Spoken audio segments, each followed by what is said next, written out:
Hey, what's up, everybody? This is DJ Keo, and today we're going to talk about Verzuz. It's the battle old school people playing songs. But before we even get into that, please like and subscribe. Hit the comment section down below. Help out with the algorithm. And if you want to support the channel, you can buy something from my t-shirt shop at teespring.com, DJ Keo store. Link is in the description. And if you are absolutely dead broke and you want to support the channel, just let the ads play. All right. For some of you guys who are not really paying attention, there is this phenomenon all of 2020 where Swizz Beatz and Timbaland got together. They're sitting in a car and they're going back and forth playing their hits, and it turned into this monster of a thing. They're getting like 400,000 people on a stream at any given time just watching artists play their songs back and forth. The reason why it's interesting is because, from people my generation, all the old school artists would come there and play their songs, and some newer artists, whatever, they were playing their songs back and forth. And it, from a cultural standpoint, it's kind of a West Indian thing, like a sound clash, where two DJs play music back and forth. For people who know anything about reggae, that's a sound clash, and it was similar in vibe to what it was. I think the best show that they had was with Beanie Man and Bounty Killer. That was the best by far. They raised the bar for everything, and includes Babyface and all these other people. Like, they tried to do it, but that one was the best one because before that, nobody was there in the same place at the same time because everybody's still scared. And the other reason why it was good is that these guys have done this before, so they know how to entertain a crowd and play off the songs and whatever. They've done battle songs against each other and with each other, so like that camaraderie and that the entertainment value is just a lot higher when he did it. A reason why I think it's interesting is that it had this thing that revived a lot of old 90s, early 2000 artists' career. Like, when these people did this show, streams went up through the roof, right through the roof. People made money by coming on this thing and playing their songs. Now, part of it was the train wreck watching these old people trying to figure out how to work a MP3 player or whatever. But part of it was the nostalgia for the songs and this kind of, it was like a cultural phenomenon. Honestly, all of last year and beginning of this year, it was this event. People were watching it, and it was a huge thing. People were sitting down watching Instagram like this on their phone. It's kind of sad to see that they sold it. Now, I was talking to a friend about this, and we both agreed that it's gonna, once it's gonna go corporate, it's gonna lose the magic about why people care about it in the first place. Kind of like how when D Nice was doing his mix, when it wasn't sanctioned and it was fun, just did hiccups. Goodness, man. Shouldn't drink that beer. Yeah, when D Nice did his mix and it wasn't sanctioned and he didn't get permission from Facebook, and it just felt a little edgy and fun. And then when everybody's doing it, it's just kind of like, man, I don't really care anymore. I think this is going to happen with Versus. I think that once it's official and everybody gets on board and the corporate stuff comes on board, it's gonna fall by the wayside and just not be as interesting. That's personally how I feel about it. I don't know. You guys can let me know how you think. The other thing that I find fascinating about this is that they sold it to a company that lost music licensing rights to Universal, and they snatched that back, and so they could play their songs on the platform. And it's a kind of a streaming platform. And to be honest, there's a million of them, and unless you're part of the one of the big dogs, you're not going to survive. And I don't, I don't have any faith that this Triller platform, whatever it's called, I think that's how you say it, Triller or whatever.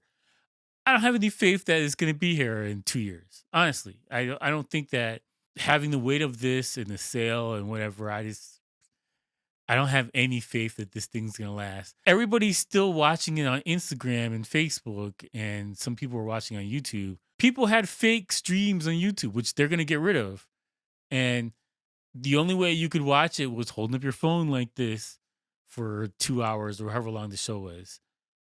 So it's going to be released on Instagram and Facebook and also on this Triller app, which I never even knew existed until today when I saw the press release about this thing.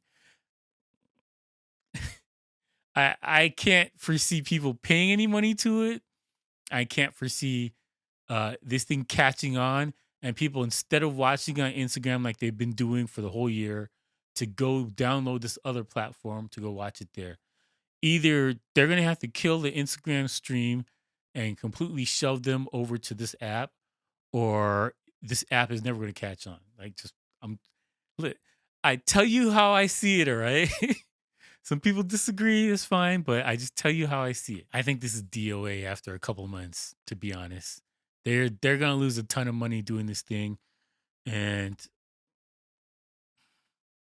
the fun is gone. Once you sell, it's never gonna be the same. It was that edgy, uh, fun, slightly mysterious, like, oh no, can we even do this?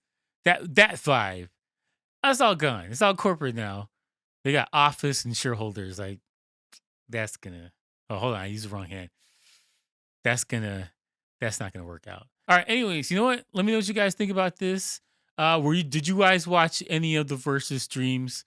The only one I really watched was the Swizz one, and when he's doing with Timberland, and the original OG one, and the Beanie Man Bounty Killer one. I watched that.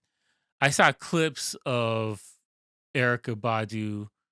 I, that was boring. I saw clips of um oh, the Jeezy Gucci one. And that was the history between, if you don't know the history between Jeezy and Gucci Man,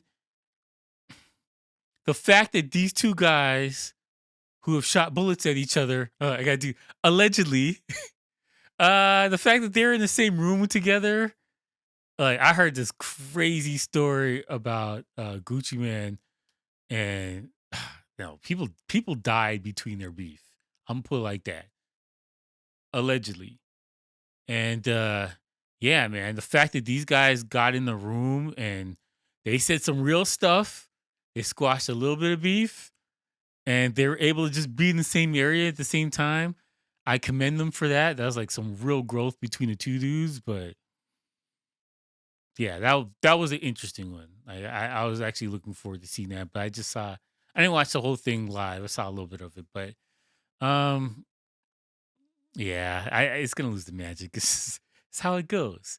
You know, whenever you sell it, and things though, I don't blame them, because the logistics and putting all this stuff together is a hassle.